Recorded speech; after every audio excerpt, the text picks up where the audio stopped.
राजीव गांधी ने जब देश की बागडोर संभाली थी तब से ही उन्होंने 21वीं सदी की बात करना शुरू कर दी थी। उनको देश की संचार क्रांति का जनक भी कहा जाता है। अपने छोटे से कार्यकाल में उन्होंने कई तरह के सुधार भी किए। राजीव गांधी अपने परिवार से तीसरी पीढ़ी से तीसरे प्रधानमंत्री थे। इंदिरा गांधी की हत्या के बाद उन्हें कांग्रेस ने अपना नेता चुना और फिर उन्होंने देश की बागडोर अपने हाथों में ले ली थी। वो देश के सबसे कम उम्र के प्रधानमंत्री थे।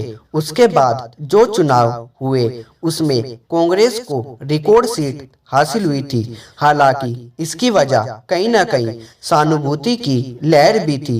राजीव गांधी ने अपने कार्यकाल के दौरान देश की अर्थव्यवस्था के उदारीकरण समेत नौकरशाही में सुधार के कई कदम उठाए। राजीव गांधी को देश में आई सूचना प्रौद्योगिकी और संचार क्रांति का जनक भी कहा जाता है। उनका जन्म 20 अगस्त 1944 को बॉम्बे प्रेसिडेंसी में हुआ था। उनको राजनीति विरासत में मिली थी। हालांकि प्रधानमंत्री बनने तक वो राजनीति से काफी दूर थे। वहीं उनके बड़े भाई संजय गांधी राजनीति में न सिर्फ सक्रिय थे बल्कि तत्कालीन प्रधानमंत्री इंदिरा गांधी के सबसे करीबी सलाहकार भी थे। इंदिरा गांधी के लिए फैसलों में उनकी राय अहम होती थी। उनकी आकस्मिक मौत के बाद राजीव गांधी धीरे धीरे राजनीति की सीढ़ियां चढ़ने लगे थे। राजनीति से अलग वो एक कुशल कमर्शियल पायलट भी थे और काफी समय तक उन्होंने इंडियन एयरलाइंस में अपनी सेवाएं भी दी थी। उनके राजनीतिक करियर की बात करें तो यह सिर्फ छोटा ही रहा।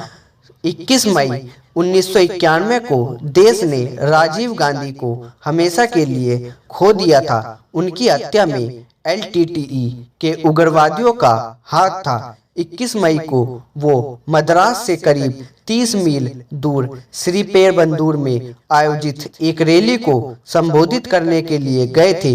वो रात तकरीबन 10:10 पर रैली स्थल पर पहुंचे। कार की आगे वाली सीट पर बैठे राजीव गांधी ने रैली स्थल पहुंचकर सभी का अभिवादन स्वीकार किया। वहां से कुछ दूर पर आत्मघाती हमलावर धनु मौजूद थी जिसने उनके गले में माला डाली और तभी वहां पर एक धमाका हुआ और धनु के शरीर के टुकड़े हवा में उछल गए। इसके साथ ही राजीव गांधी की भी शत-विषक्त शरीर वहीं पर गिर गया था। राजीव के शव की पहचान उनके पहने हुए लोटों के जूतों और घड़ी से की गई। इस हमले में कई अन्य लोग की भी मौत हो गई। इस एक धमाके ने देश का एक होनहार नेता खो दिया था। इस घटना ने पूरी दुनिया को हिलाकर रख दिया था। राजीव गांधी पर किया गया यह दूसरा हमला था। इससे पहले वर्ष 1987 में जब राजीव गांधी श्रीलंका गए थे तब गार्ड ऑफ ऑनर के दौरान एक नौसैनिक ने उनके ऊपर राइफल की बट से जानलेवा हमला करने की कोशिश की थी, लेकिन उनके अंगरक्षकों की चौकस नजरों की वजह से इस हमले में राजीव गांधी बच गए थे। बाद में इस नौसैनिक को गिरफ्तार कर उसको कोर्ट मार्शल किया गया था। राजीव गांधी बतौर प्रधानमंत्री वहां पर शांति सेना भेजने के बाद गए थे। ये वो दौर था जब श्रीलंका में LTTE के प्रभाकरण का खौफ व्याप्त था और सरकारी सेना उससे जंग में उलझी हुई थी। श्रीलंका में शांति स्थापना के लिए तब राजीव गांधी ने वहां शांति सेना भेजने का फैसला लिया था। हालांकि इसके बाद ही वो लिबरेशन टाइगर्स ऑफ तमिल इल्म के निशाने पर आ गए थे। राजीव गांधी जून 1981 में हुए लोकसभा उपचुनाव में निर्वाचित हुए थे।